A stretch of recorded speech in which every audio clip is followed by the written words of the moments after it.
Yes.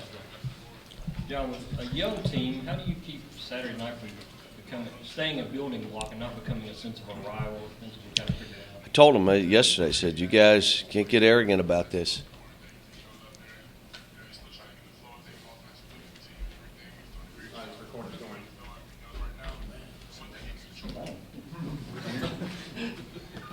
So just to tell them that, you can't be any arrogance here. You guys fought. You played with unbelievable spirit in the second half, and you beat a really good team on the road. Now you got to build on it. So you talk about it, but we don't know. I mean, until the game is, you throw the ball up, and we see if they understand that's how you have to attempt to play every game, that kind of fight. Is the offensive thing in part with Jared the biggest sign of the rust of not playing for a long time? I mean, Yeah. More than anything else, just that. Yeah, and just him getting comfortable, where he needs to. You could see he's questioning his ability to make baskets and stuff right now, but he just hadn't played. I mean, he didn't practice. It wasn't like he was practicing, and so he only had like 1 or 2 practices, and now it's just, it's a dogfight for him and trying to get him. But 11 rebounds. I mean, getting every ball, defending the way he does. We got to figure it out offensively and together, he and me and the staff. I remember you posted him up some, John. Yeah, but he's missing baskets around the goal. So I just wonder what his spot is. we're trying to figure it out. We don't know. Yeah. After the game, you said PJ had some kind of injury. Any update on him? What was? I think he'll be fine. It was a knee or something that was slowing him down, and we just couldn't have anybody play 80 or 90%. You can't. Either you're bringing it or we got to go without you. And the good news now is with a full roster, we can do that. It was hard when you were playing 6 and 7 guys and 2 in foul trouble and you got 5 guys. That made it tough.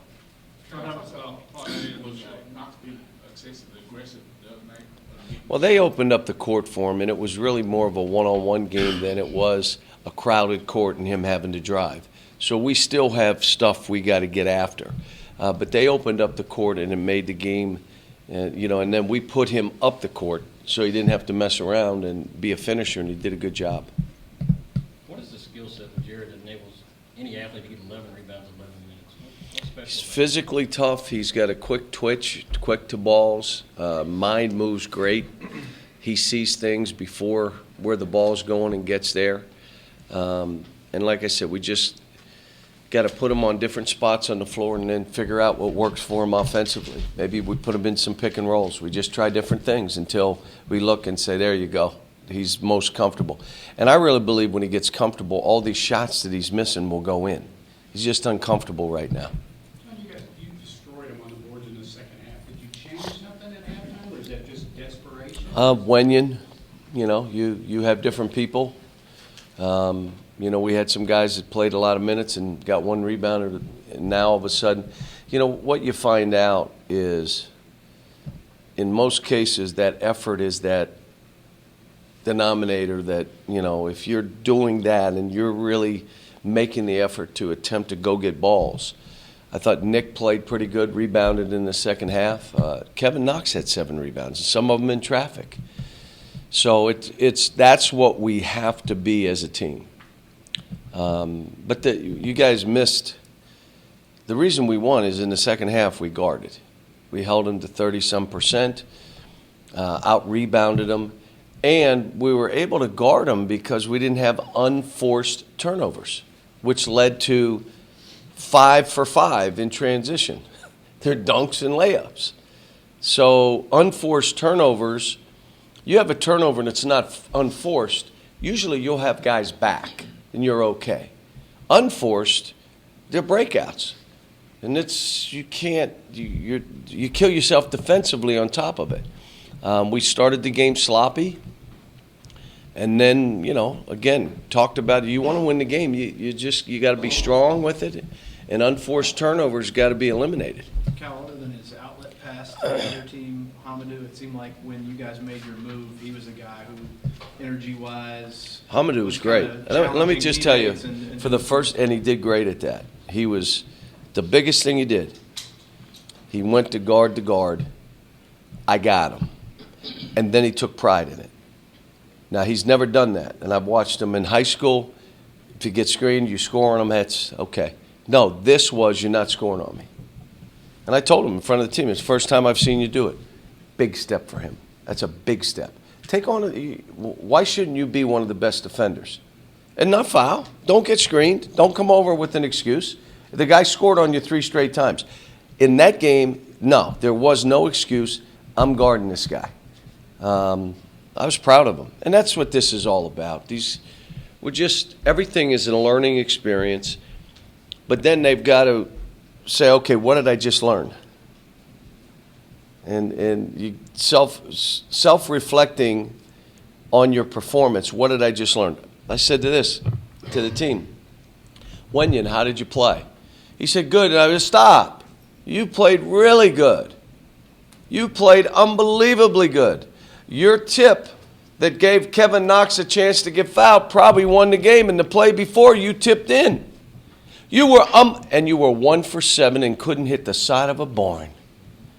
It shows you it doesn't matter. You all worry about the wrong things. I had 3 calls on Wenyan Gabriel. Like, man, that's the kid, and he's slender, but he still fights, and he's it. Trying to get them to think the right way, and then just come together and be about each other. That game they were. There was a desperation, and again, anybody that could not stay up with it, we just didn't play. For whatever reason, boom, okay, now let's go. And that was what you saw. And then we got on a run, and, and they still, like the thing, they made 3 threes now. And some of them were bombs.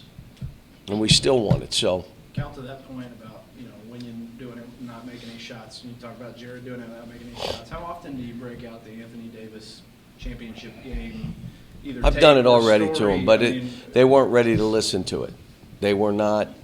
Look, I'm going to tell you again, and again, all the years I've done this. Young kids are trying to define who they are as a player. Their thoughts are not on what this team needs and talking, and they're trying to establish themselves as a player. When they get by that and stop worrying about establishing yourself, play the way you have to play for us to win, you're going to help yourself and help your team, it starts coming together. Some teams it takes longer. Sometimes, I think it was the 14 team where I had to get a couple guys to play totally different, and they listened because we were dying, and then it brought everyone else in check, and then we became that team everybody expected us to be. This one is kind of the same. Like, you got all new guys, all trying to figure out who they are individually, and it's natural. It's not. I'm not being mean, and I'm not being. It is natural. And then there comes a point where they say, I got to stop worrying about this because I'm doing fine, and let's worry about each other. And then they find out, wow, the game's easier when I don't worry about myself, and it's easier for me and we're all having a ball. But that sometimes you got to get hit in the mouth a couple times. Sometimes you got to be right up against it, and that's kind of where we are. I know in the Mississippi State game and the last game, guys were smiling on the court. Is that part of it, telling them just to kind of enjoy it as well? Well, when you step in a ring, okay, and you're confident and smiling, and that dude hits you 4 straight times, your smile goes. It's hard to smile when the other team's the aggressor and you're not getting after it. Smiling is, let's this. Not like I'm cool, and then you step in the ring, you get bastard 3 times. They want to have fun. You do it together. You do it for each other, and you play your heart out. You will have a ball. You ready? That's really hard, though. Can I just shoot some balls and shoot a hook? And can you just let me do my M1 tape and the rest of the guys can watch me? Because I have fun when I do that. This is a learning experience for these guys. So having fun, you can't say it that way because they think if he just lets me shoot every ball, I'm going to have a ball. They don't. You have to explain, and then they have to feel it like they did last game. The tape I showed them yesterday was the bench. From the 7-minute mark to the rest of the game, all we kept showing was the bench on baskets made, on defensive stops, on running off the floor. Look at you guys. You get it. You're happy. Kevin Knox, when he walked in the locker room after the game, the whole team mobbed him. You ready for this? They mobbed Nick. And I said, Nick, now you know. They all are happy for you. They all want you to do well. This is the greatest thing, and I talked to him. I'm not subbing you anymore. There's a rotation. So when anybody calls you, every time you make a mistake, it's miss a shot, he takes a shot. It's not him. I'm in a rotation, and he's not doing it. All right, I got to go. Bye. I've taken that off the table. And this is your responsibility to play with spirit, play with passion. If you're not going to do that, you're out. It's your responsibility together, collectively, to make this game easy for each other. We're not doing anything that's crazy hard. I like how we defended. We didn't play zone. One out of bounds play, we played zone. The kid got a 3 in the corner. We played man-to-man, and we guarded. And we guarded a team that's an efficient team, a really good team. So, all right. How's Vanderbilt changed since losing Fisher Davis the first time you played? I'm just telling you, I watched tape, and they're playing good. Now, they weren't starting him until our game. So I don't know why that was, but I just watched Tennessee. They were down 20 and should have won the game. I mean, I had to watch it twice, like, how'd they do this? They were down 20. And I'm talking in 20 minutes, they got it to a 2-point game. And then they had the ball with, and then the TCU game from tip to the finish, TCU couldn't guard them. And TCU, ready for this? Shot 60%, out-rebounded them by 10 and lost the game. They made 11 threes. Listen, this league, 9, I'm going to even throw out maybe 10 teams should be in. Here's an issue.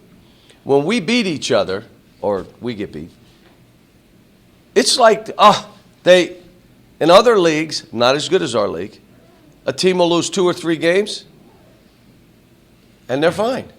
I mean, we've got to get by this. We should have 10 teams in. Do you think this winning the Big 12 challenge helps? No, heck no. It's what you all say and write, and now you got to, what? I mean, all I know is South Carolina, 2 teams we lost to, South Carolina is good.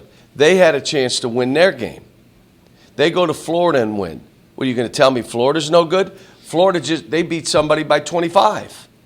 I mean, we're all pretty good teams.